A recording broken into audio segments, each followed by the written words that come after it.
Lift অচল থাকায় চরম ভোগান্তিতে কুড়িগ্রাম সদর হাসপাতালের রোগীরা। বারবার ঠিক করার আশ্বাস দিলেও আসেনি সমাধান।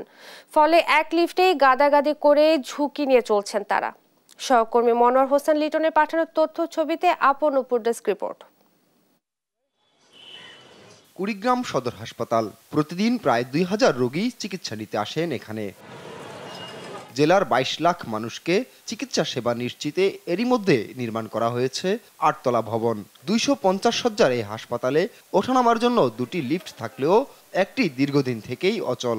এতে চরম ভোগান্তিতে পড়ছে রোগী ও স্বজনেরা। জীবনের ঝুঁকি নিয়ে চড়তে হচ্ছে গাদাগাদি করে। লিফটের জন্ম থেকে লিফটে কিন্তু এই অবস্থা। আমরা যেহেতু আপনার আরএমও স্যার বা তত্ত্বাবধায়ক স্যারকে আমরা জানাই বিষয়টা, তখন ওরা বলে যে আমরা গণপত্রিকা জানাচ্ছি বা এক্সেলকে জানাচ্ছি, কিন্তু ওই জানানোই শেষ। একটা লিফট চলছে, উঠে নামা করতে পারি না, হাত পা ভাঙিয়ে দেওয়ার মতো হয়ে গেছে। একটা লিফটে সাধারণ মানুষের যাতায়াত লিফট দিয়ে অসুস্থ মানুষের ওঠা যাওয়ার জন্য অনেক সমস্যা হয়। দুইটা লিফট এখানে, একটা লিফট চালু আছে আর একটা লিফট আসলেই চালু আছে না নষ্ট হয়েছে সেটা আমরা কিন্তু জানি না।